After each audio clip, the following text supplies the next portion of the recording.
Welcome back to Traveling McGee, and if you have ever watched any of my videos, you will know that I am a huge supporter and fan of Cracker Barrel, the restaurant and the little country stores that they have. And I have officially spent the night at over 60 Cracker Barrel locations across the country, from East Coast to West Coast, from the Gulf Coast, all over this country. And I have 3 really important rules that I follow whenever I come and stay here. So let's get into them.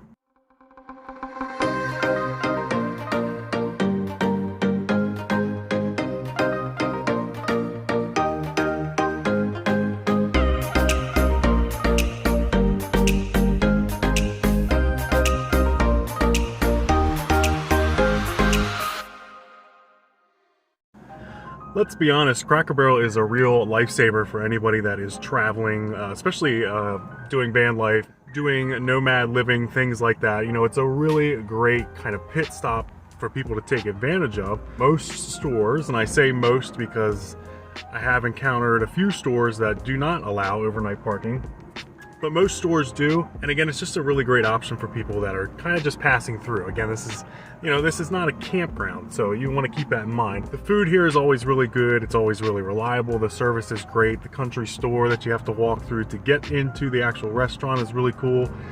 The bathrooms here are always very clean, well stocked. It's just a really great option for people that are traveling. And before I get into any of my rules, I just want to remind everybody, before you pull in for the night and find a place to park, make sure you check with the restaurant management. Make sure it is allowed for people to spend the night here. Make sure that you are not breaking any laws or breaking any rules. It's very, very important. You know, you can go through these apps like iOverlander and you can see other people's reviews, but it's always a good idea to check with the actual establishment just to make sure that you are in the clear and won't be bothered through the night. Okay, so rule number 1 is where to park, and it's very important. People might not think it is that important, but it is really important. You know, again, this is a restaurant, it's an establishment, it's a business, so where you park is very important. So it is not the best idea to park up by the main entrance. Stay away from the main entrance of the restaurant.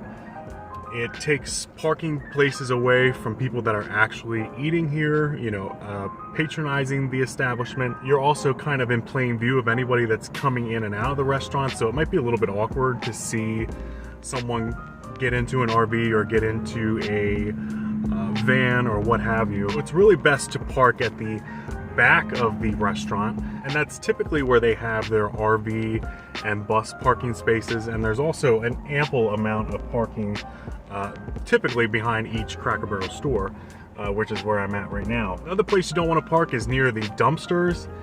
Please do not park in front of the dumpsters or anywhere around there. One, they kind of smell because they're dumpsters and they're full of garbage and refuse and whatever, but it also makes it very difficult if the staff that are in the restaurant have to come out and take the garbage out and they have to kind of get around your vehicle.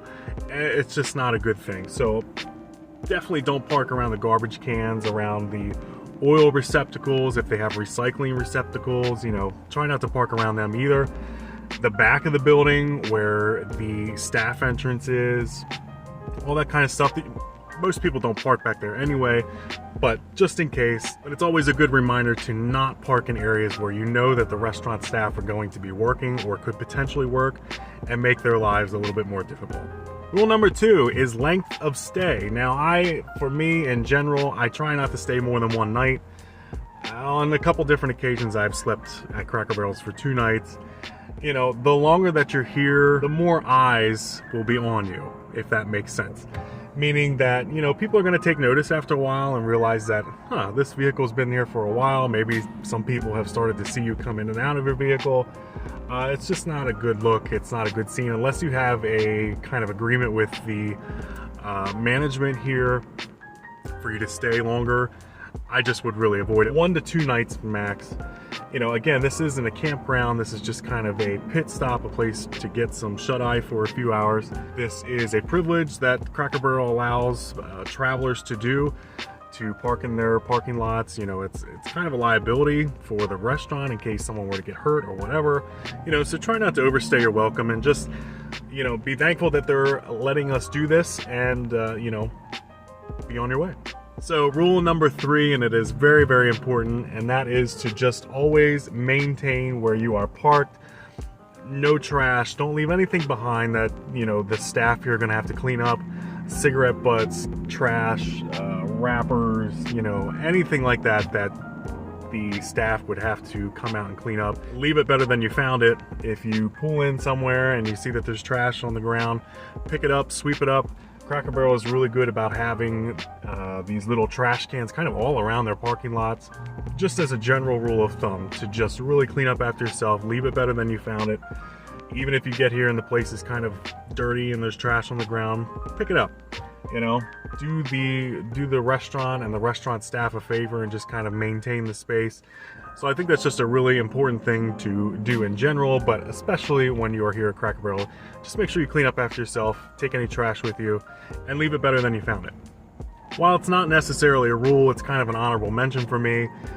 I've stayed at a lot of different Cracker Barrels, and I've benefited from their policy of letting people stay overnight. So whenever I can, while the business is still open, I'll try to go in and at least have a meal, or at the very least, buy something really quick from the gift shop. Try to patronize Cracker Barrel when you can. Try and spend a little bit of money here, so it is kind of a plus for them as well. Sometimes I get to a Cracker Barrel when it is closed for the night, so I'll try to go in the morning when I go to use the bathroom, to buy something really quick or to have breakfast.